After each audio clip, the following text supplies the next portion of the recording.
अच्छा जी, stock market के हवाले से एक और वीडियो बहुत सारे मुझे कमेंट्स भी आए हैं और आप लोगों ने क्वेश्चन किए कि स्टॉक मार्केट जो है वो किस तरह प्राइस मूव करती है, प्राइस ऊपर किस तरह जाती है और नीचे किस तरह आती है, स्टॉक मार्केट में पॉइंट्स कम ज़्यादा कैसे होते हैं, मार्केट में वॉलेटिलिटी किस तरह होती है, मार्केट की वॉलेटिलिटी क्या है। तो इसके लिए जो है 2-3 चीज़ें जानना बड़ी ज़रूरी हैं। जिस तरह आप लोगों को पता होगा, बड़ा सिंपल सी एक चीज़ है, डिमांड और सप्लाई। तो ये स्टॉक मार्केट भी डिमांड और सप्लाई के ऊपर ही बेस करती है। जब किसी शेयर की डिमांड ज़्यादा होती है तो उसकी प्राइस अप होना शुरू हो जाती है, और इसी तरीके से जब किसी शेयर की डिमांड कम है और सप्लाई ज़्यादा है तो उसकी प्राइस नीचे आनी शुरू हो जाती है। तो डिमांड और सप्लाई जो है ये कौन तय करता है? ये बेसिकली इन्वेस्टर्स हैं, ठीक है। इन्वेस्टर्स का इंटरेस्ट होता है कि उन्होंने शेयर बाई करना है या सेल करना है। अब उसमें बहुत सारी चीज़ें हैं कि इन्वेस्टर कब सेल करता है और कब बाई करता है। उसके लिए भी मेरी अदर वीडियोज़ होंगी, शायद इधर कोई लिंक आ रहा होगा आपके पास, तो वो आप चेक कर सकते हैं कि इन्वेस्टर कब शेयर जो है वो सेल करता है और कब शेयर बाई करता है। तो आपको मार्केट का वेट करना है और सही टाइम में आपको जंप करना है। अच्छा जी, अब ये डिमांड और सप्लाई का जो चक्कर है, इसके लिए मैं आपको बड़ा सिंपल सिंपल सी एक एग्जांपल दूंगा आपको। जिस तरह हमारे मुल्क में जब चीनी की जो है डिमांड बढ़ जाती है, तो क्या होता है कि जिस बंदे को 5 किलो चीनी चाहिए वो 20-20 किलो चीनी ख़रीदना शुरू कर देते हैं मार्केट से। तो क्या होता है, अल्टीमेटली चीनी की बाइंग ज़्यादा हो गई है, लोग मतलब चीनी की डिमांड ज़्यादा हो गई है, लोग ज़्यादा बाई करनी शुरू कर दी है। अब जब बाइंग ज़्यादा लोगों ने करनी शुरू कर दी है और उसकी डिमांड बढ़ गई है कंपेयर टू सप्लाई उसकी उतनी नहीं है, तो क्या होता है, अल्टीमेटली प्राइस जो है वो ऊपर जानी शुरू हो जाती है, यानी प्राइस उसकी अप होना शुरू हो जाती है। तो इसी तरीके से जब किसी चीज़ की सप्लाई मार्केट में ज़्यादा आ जाती है और इतनी डिमांड नहीं होती, इतने बायर्स नहीं होते, तो क्या होता है कि सेलर मार्केट में ज़्यादा होते हैं और उनको सेल करना है और किसी भी प्राइस पे वो सेल करने के लिए रेडी होते हैं। तो क्या होता है कि वो अपनी ऑफ़र करते हैं प्राइस को, तो वो थोड़े उस टाइम क्या होता है, बायर्स कम है, सेलर ज़्यादा हैं, तो डेफिनेटली बायर्स थोड़े पैसों में वो चीज़ ख़रीदेंगे। इसी तरीके से जब बायर्स ज़्यादा हैं प्राइस ऊपर जाएगी, और जब सेलर ज़्यादा हैं तो प्राइस नीचे आएगी। तो इस तरीके से स्टॉक मार्केट में भी ऐसे ही होता है। जब इन्वेस्टर्स जो हैं शेयर बाय करना शुरू करते हैं, यानी बायर्स जब ज़्यादा होते हैं तो इसकी प्राइस ऊपर जाती है, और जब सेलर ज़्यादा होते हैं तो प्राइस नीचे आनी शुरू हो जाती है। अच्छा जी, इसके अलावा स्टॉक मार्केट जो है या फॉरेक्स मार्केट जो है, इसमें 2 टर्म है बड़ी इंपॉर्टेंट है जो आप लोगों को जानना चाहिए। कुछ लोगों को पहले पता होगा। एक तो होता है कि बियरिश ट्रेंड है और एक होता है बुलिश ट्रेंड है। ये जब बायर्स मार्केट में ज़्यादा है, प्राइस ऊपर जाती है, उस वक़्त जो ट्रेंड है उसको कहते हैं बुलिश ट्रेंड।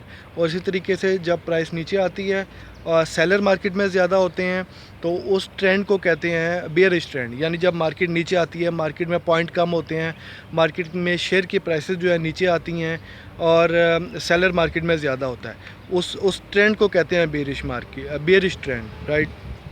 तो आपने जो है स्टॉक मार्केट में जंप एकदम नहीं करना। आपको उसके लिए अपनी स्ट्रेटजी बनानी पड़ेगी।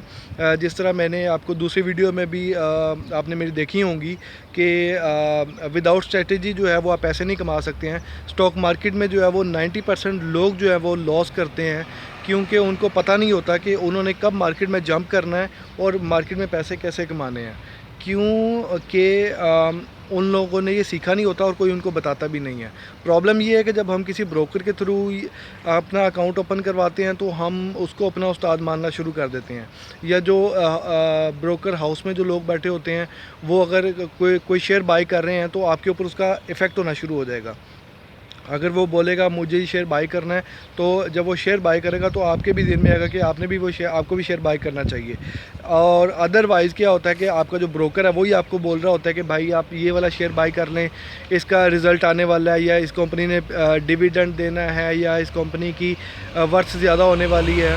कोई भी इस तरह की वो बात करके जो है, या इसकी प्राइस अभी नीचे है, ये प्राइस ऊपर चली जाएगी तो आप इसको, ये एक अच्छी प्राइस पे है, इसके ऊपर आपको बाई करना चाहिए।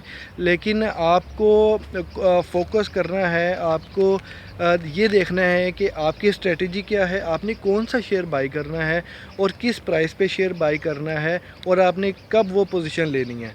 किसी के कहने के ऊपर आपने कभी कोई पोजीशन नहीं लेनी, क्योंकि मेरे साथ ये हुआ है, इसलिए मैं ये आप लोगों को बताना चाहता हूँ कि मैंने भी पैसे लॉस किए हैं स्टॉक मार्केट में, और ब्रोकर्स ने जिस तरह मुझे बोला या जो मैंने उनसे सीखा या जिस तरह उन्होंने मुझे बोला, मैंने शेयर ख़रीदे, उसके बाद प्राइसेस नीचे आई, मैंने नुकसान किया।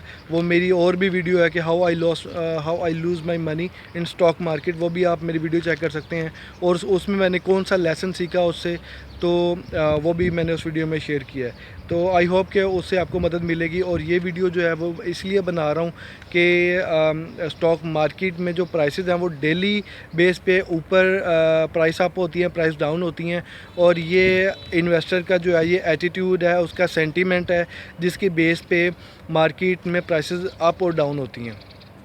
सही है, तो आपको अपने आप को इन्वेस्टर के हिसाब से इन लाइन करना है और आपको सही टाइम पे पोजीशन लेनी है। और मैं आपको नहीं बोलूँगा कि आप जो है वो शॉर्ट टर्म ट्रेड करें, डेली बेस पे ट्रेड करें, डेली बेस पे पैसा का जो है वो मैं नहीं आपको बोलूँगा कि आप डेली ट्रेड करें या डेली पैसा कमाएं। देखिए बड़ा सिंपल है, अगर ये तो आपको जानना है, अगर आप डेली ट्रेड करेंगे, ज़्यादा से ज़्यादा ट्रेड करेंगे, उसका फ़ायदा आपके ब्रोकर को है, आपको उसका फ़ायदा नहीं है। ठीक है, आपको शॉर्ट टर्म के लिए थोड़े अरसे के लिए कोई फ़ायदा होगा, लेकिन जब आप एक ट्रेड में फंसेंगे ना, फिर उसके बाद आप उसके पैसे पूरे करने के लिए एक और ट्रेड करेंगे, उसमें आप फिर मज़ीद नुकसान करते जाएंगे। तो ब्रोकर को अल्टीमेटली उसको कमीशन मिल रहा है, उसको फ़ायदा हो रहा है, लेकिन आपको नुकसान हो रहा है। तो आपने ट्रेड्स करनी है कम से कम।